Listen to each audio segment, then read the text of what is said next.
پھپھو کا بیٹا پاگل تھا جس کی وجہ سے کوئی بھی اس سے شادی نہیں کرتا تھا۔ اس بار پھپھو نے انعام رکھا کہ جو لڑکی میرے بیٹے سے شادی کرے گی میں اسے سونے میں تول دوں گی۔ ابا نے جب سنا تو لالچ میں آ گئے اور مجھے ہی بیاہ کر دے دیا، مگر شادی کی رات شوہر نے کمرے میں آتے ہی مجھے سلام کیا اور پھر نماز پڑھنے کے بعد مجھے منہ دکھائی کا تحفہ دیا۔ میں بہت خوش ہوئی کہ میرا شوہر تو بالکل ٹھیک ہے، اور جب صبح خوشی خوشی کمرے سے باہر نکلی تو ہوش فنا ہو گئے جب پھپھو بولی بیٹا معاف کر دو، اب تم ہی اپنے پاگل شوہر کو سنبھالو، رات بھر گھر سے غائب رہا ہے، ابھی صبح ہی پڑوسی پکڑ کر لایا ہے اسے۔ ابو گھر آئے تو بڑے خوش دکھائی دے رہے تھے۔ امی سے بولے شگفتہ مبارک ہو، احسن کو میڈیکل کالج پڑھانے کا انتظام ہو گیا ہے، اب ہمارے بیٹے کا ہر سپنا پورا ہوگا۔ میں کمرے سے بھاگ کر باہر آئی اور بولی ابو یہ تو بہت اچھی بات ہے، آپ اب تو مجھے یونیورسٹی میں داخلہ دلوا دیں گے نا؟ ابو نے میری طرف بڑے غور سے دیکھا، پھر میرے دونوں ہاتھ تھام کر بولے دفعہ مارو تم یونیورسٹی کو، میں تمہیں یوں خوار ہوتے ہوئے نہیں دیکھ سکتا۔ احسن تو چلو لڑکا ہے، یہاں وہاں دھکے کھاتا پھرے تو بھی مجھے پریشانی نہیں ہوتی، مگر میری پیاری اسما تمہارے لیے تو میں نے بہت بہتر سوچا ہوا ہے، میں تمہاری شادی ایسے گھر میں کروں گا کہ تو راج کرے گی۔ یہاں تو تیری ماں تم سے برتن دھلوا لیتی ہے، اگلے گھر جا کر تو خود اٹھ کر پانی بھی نہیں پیے گی۔ امی نے ابو کی باتوں میں مداخلت کی، وہ بولی کیا ہو گیا ہے ریاض، کیوں بچی کو بلا وجہ خوش فہمی میں ڈالتے ہو؟ میں نے سنا ہے کہ سسرال میں کام تو وزیروں کی بیٹیاں بھی کرتی ہیں، تم نے ایسا کون سا رشتہ ڈھونڈ لیا ہے اس کے لیے جو اس کو اتنے بڑے بڑے سپنے دکھا رہے ہو؟ ابو بولے شگفتہ میری بہن ہے نا سلمہ جو لندن میں بیاہی گئی تھی، وہ اپنے بیٹے کی شادی کے لیے پاکستان آ رہی ہے، بس یہ سمجھ لو کہ ہماری بیٹی کے وارے نیارے ہونے والے ہیں۔ امی ایک دم سے پریشان ہو گئی تھیں، وہ بولی ریاض مجھے یہ رشتہ منظور نہیں ہے، میں اپنی بیٹی کے ساتھ ہرگز اتنا بڑا ظلم نہیں کرنے دوں گی۔ ابو امی کو گھور کر بولے شگفتہ فکر نہ کرو، سلمہ پاکستان شفٹ ہو جائے گی، تمہاری بیٹی پردیس نہیں جائے گی۔ اتنا کہہ کر ابو بولے جاؤ جا کر میرے لیے چائے بنا دو۔ میں چائے بنانے کچن میں چلی گئی تو مجھے پیچھے سے امی اور ابو کی تو میں کی آوازیں سنائی دے رہی تھیں، جبکہ میرا دھیان ان کی طرف نہیں تھا۔ میں تو یہ سوچ کر ہی خوش ہو رہی تھی کہ میری تو زندگی بدلنے والی ہے، اگر میری شادی پھپھو کے بیٹے کے ساتھ ہو جاتی ہے تو میں مہارانیوں کی طرح عیش کروں گی۔ میں نے یہ بھی سن رکھا تھا کہ میری پھپھو کا بیٹا عادل بڑا ہینڈسم ہے، میں یہ سوچ کر پریشان ہونے لگی تھی کہ نہ جانے پھپھو مجھے اپنے بیٹے کے لیے پسند بھی کریں گی یا نہیں۔ میں نے دل ہی دل میں دعائیں بھی کر ڈالی تھی۔ میں چائے بنا کر باہر نکلی تو ابو صحن میں اکیلے ہی بیٹھے ہوئے تھے۔ میں سارا ماجرا سمجھ گئی تھی، یقیناً ابو اور امی کی جھڑپ ہو چکی تھی جس کی وجہ سے امی وہاں سے واک آؤٹ کر گئی تھیں۔ ایک ہفتے بعد پھپھو اور ان کا بیٹا لندن سے واپس آ گئے تھے۔ پھپھو ہمارے لیے ایسے مہنگے مہنگے تحائف لے کر آئی تھیں کہ میرے تو منہ سے رال ٹپکنے لگی تھی۔ میں امی سے بولی کہ میں شادی کے بعد ان سب چیزوں کی مالکن بن جاؤں گی، پھر آپ دیکھنا ہمارے رشتہ دار جل کر کباب بن جائیں گے۔ امی اس سے بولی باپ کی طرح تو بھی لالچی ہے، میری مان تو اس رشتے کے لیے انکار کر دے۔ میں اچھل ہی تو پڑی تھی۔ میں بولی کیسی ماں ہیں آپ، مائیں تو اپنی بیٹیوں کے لیے ایسے رشتے ڈھونڈ ڈھونڈ کر نہیں تھکتی، اور ایک آپ ہیں کہ مجھ سے میری خوشیاں چھیننے کے در پہ ہیں۔ امی خاموش ہو کر رہ گئی تھی۔ مجھے اپنے الفاظ پر پچھتاوا ہوا تو امی سے معافی مانگ لی، انہوں نے مجھے معاف کر دیا، مگر اس کے بعد انہوں نے عادل کے رشتے کے متعلق مجھ سے کوئی بات نہیں کی، حتیٰ کہ میری شادی کی تیاریاں بھی شروع ہو چکی تھی۔ امی بس غم زدہ سی تھی، مجھے یہی لگتا تھا کہ وہ میری رخصتی کا سوچ سوچ کر پریشان ہو رہی ہیں۔ یوں میری رخصتی کا دن بھی آ گیا تھا۔ میں دلہن بنی بیٹھی تھی، مگر میری رشتہ دار آنٹیاں مجھے دیکھ دیکھ کر ایک دوسرے کے کانوں میں خسر پھسر کر رہی تھیں۔ مجھے بہت غصہ آ رہا تھا، مگر مجھے تو یہی لگا کہ وہ مجھ سے حسد کر رہی ہیں۔ میں نے عادل کی ایک جھلک بھی نہ دیکھی اور میری رخصتی بھی ہو گئی تھی۔ پھپھو میرے واری صدقے جا رہی تھیں۔ پھپھو مجھے جہازی سائز بیڈ روم میں بٹھا کر خود باہر نکل گئی تھی۔ میں تو یہ دیکھ کر پھولے نہ سما رہی تھی کہ میرا بیڈ روم کتنا خوبصورت تھا۔ کمرے کے دروازے پر دستک ہوئی تو میں سر جھکا کر بیٹھ گئی۔ میرا شوہر کمرے میں داخل ہوا تو میری سانسیں اتھل پھتل ہونے لگی تھیں۔ عادل میرے روبرو آ کر بیٹھ گئے اور میرا حال احوال معلوم کرنے لگے۔ وہ اتنی پیاری باتیں کر رہے تھے کہ چند ہی لمحوں میں میری ہچکچاہٹ ختم ہو چکی تھی۔ میں نے سر اٹھا کر پہلی بار اپنے شوہر کی طرف دیکھا تو نظریں جھکانا ہی بھول گئی تھی۔ بہت ہی کامل سی شخصیت تھی عادل کی۔ وہ باتوں باتوں میں مجھ سے پوچھنے لگے کہ یہ شادی تمہاری مرضی سے ہوئی ہے؟ تو میں نے ہاں میں سر ہلا دیا تھا۔ پھر انہوں نے منہ دکھائی میں ایک پھول تحفے میں دیا تو میرا منہ بن گیا۔ میں نے سوچا کروڑوں کی جائیداد کا مالک ہے مگر دل کتنا چھوٹا سا ہے۔ وہ شاید میرے منہ کے زاویے دیکھ کر میرے دل کی بات بھانپ گیا تھا، تب ہی زور سے کہا لگا کر ہنسنے لگا۔ پھر بولا فکر نہیں کرو دلہن، صبح منہ دکھائی کا قیمتی تحفہ مل جائے گا۔ عادل نے اس رات ایک بار بھی مجھے میرے نام سے مخاطب نہیں کیا تھا، وہ مجھے بار بار دلہن کہہ کر پکار رہے تھے۔ مجھے ان کا یہ انداز بہت اچھا لگا تھا۔ عادل کے ساتھ یوں محسوس ہو رہا تھا زندگی پھولوں کی سیج ثابت ہوگی، مگر میں نہیں جانتی تھی کہ اس رات کے بعد میری زندگی میں سب کچھ تہس نہس ہونے والا تھا۔ میں صبح سو کر اٹھی تو میرے چہرے پر شرم و حیا کے رنگ بکھرے ہوئے تھے۔ میں نے اٹھ کر ادھر ادھر دیکھا تو کمرے میں عادل موجود نہیں تھا۔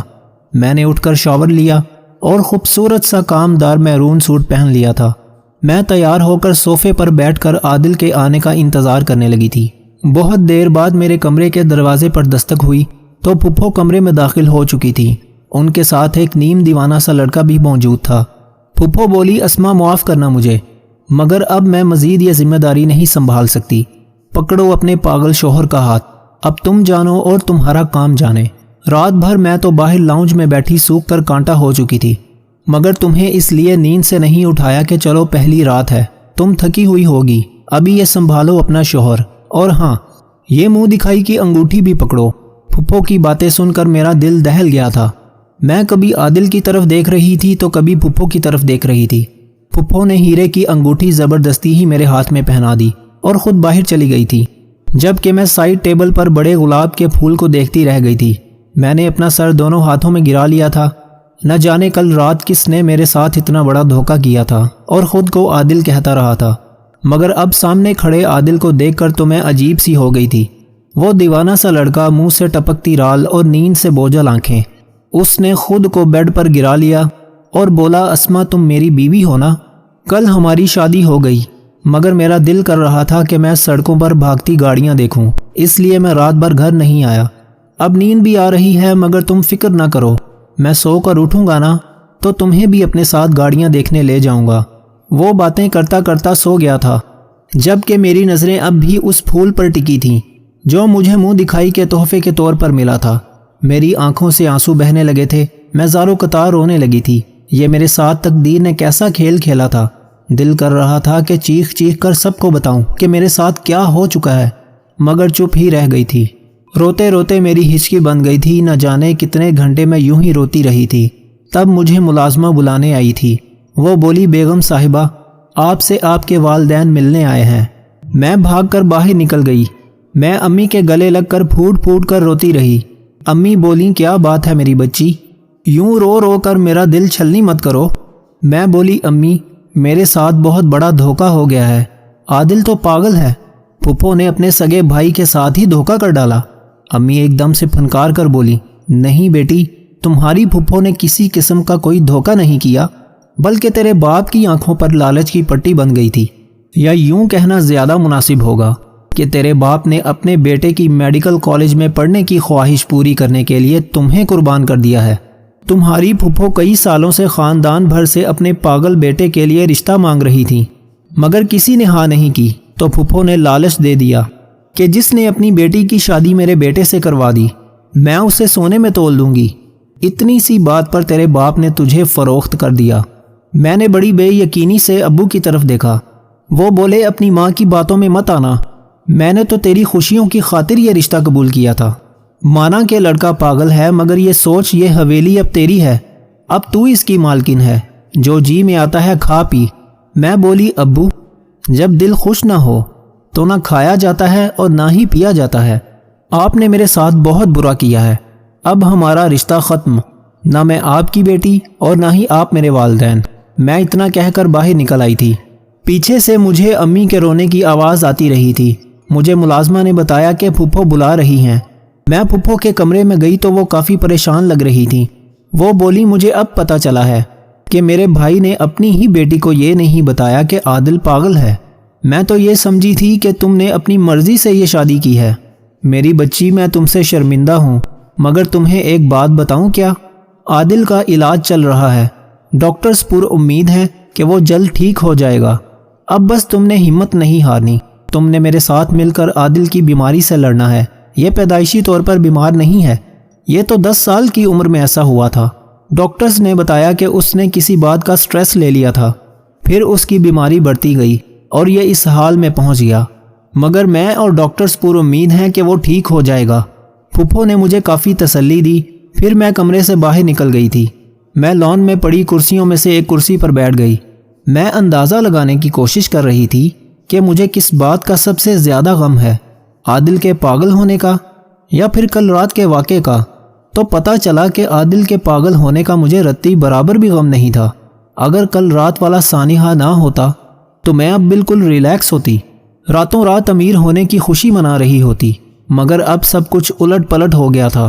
میرے دل میں بار بار یہی خواہش سر اٹھا رہی تھی کہ کاش کل رات والا نرم گفتار شخص ہی میرا شوہر ہوتا۔ میں شادی کے پہلے دن ہی بہت بڑی پریشانی میں پھنس گئی تھی۔ یوں کہوں کہ میرا دل اجڑ گیا تھا تو زیادہ مناسب ہوگا۔ عادل سو کر اٹھا تو اس نے گھر میں ادھم مچا دیا تھا۔ وہ ہر چیز تہس نہس کرنے کے در پہ تھا۔ اس کو سکون کی دوا دی گئی، تب جا کر وہ ذرا بہتر ہوا تھا۔ میں نے پھپھو سے شادی کی ویڈیو اور تصاویر دیکھنے کی فرمائش کی تو پھپھو نے فوٹوگرافر کو کال کر کے گھر پہ بلا لیا تھا۔ میں ایک ایک چیز بڑے غور سے دیکھ رہی تھی۔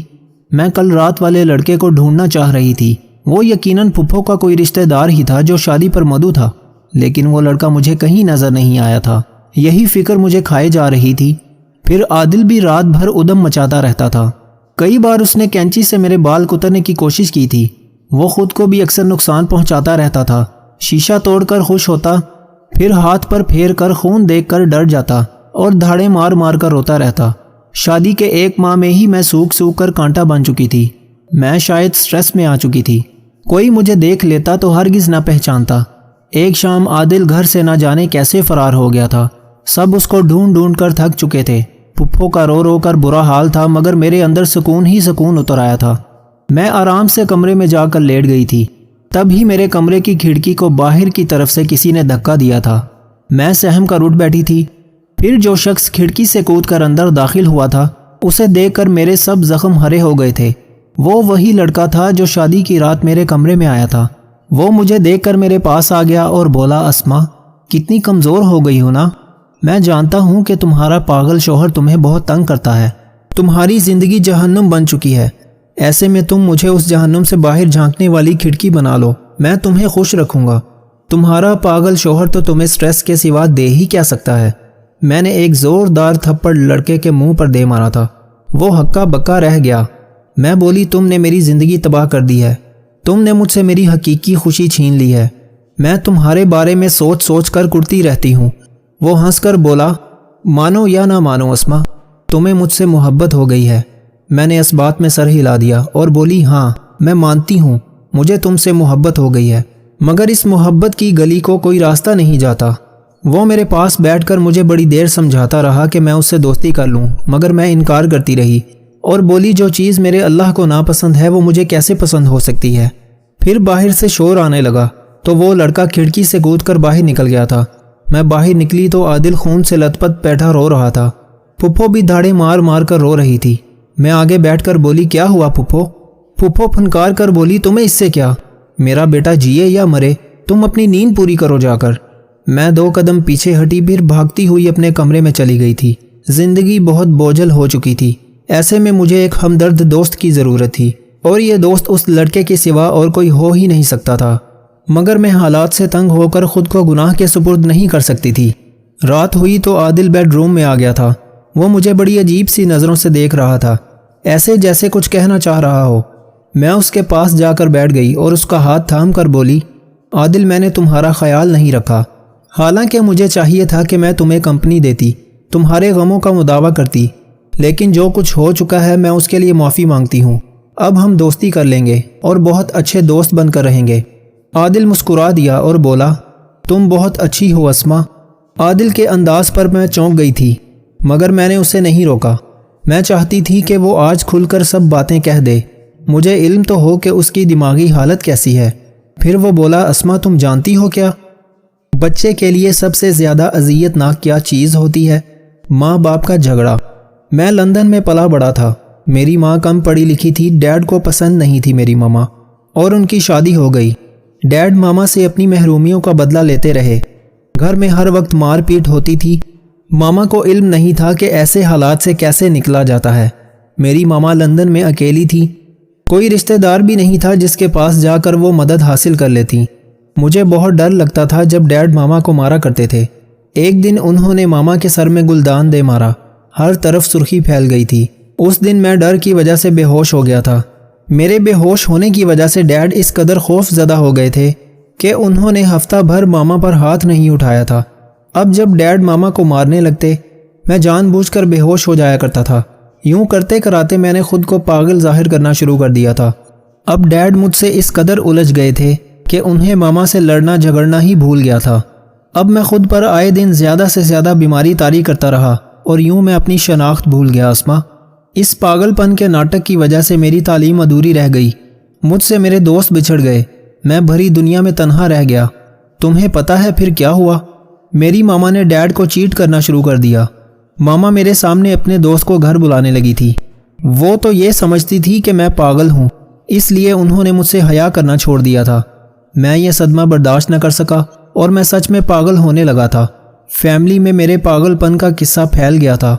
ماما کو نہ جانے کیوں میری شادی کا شوق چڑھ گیا تھا۔ میں شادی کرنا ہی نہیں چاہتا تھا، مجھے یہ رشتہ اچھا لگتا ہی نہیں تھا۔ شوہر ظالم ہوتا ہے اور بیوی بے وفا۔ شادی کے دن جب میں نے تمہیں دیکھا تو مجھے یوں لگا کہ میں تمہیں صدیوں سے جانتا ہوں، تم میرے وجود کا حصہ ہو، اس لیے میں تمہارے سامنے اصلی روپ میں آ گیا تھا۔ لیکن پھر میں دوبارہ تمہارے سامنے نہ آیا اور پاگل عادل بن کر تمہیں ہر طرح سے تنگ کیا تاکہ میں تمہیں ٹیسٹ کر سکوں۔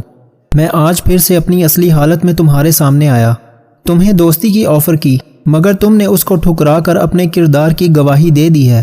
اسما، میں مانتا ہوں کہ بیوی کے کردار کو اس طرح ٹیسٹ کرنا غلط بات ہے۔ مجھے کوئی حق نہیں پہنچتا تھا، مگر جس طرح کے حالات سے گزرا ہوں نا، میں یہ سب کرنے پر مجبور تھا۔ تم مجھے معاف کر دو۔ میں ہکا بکا سی عادل کی سب باتیں سن رہی تھی۔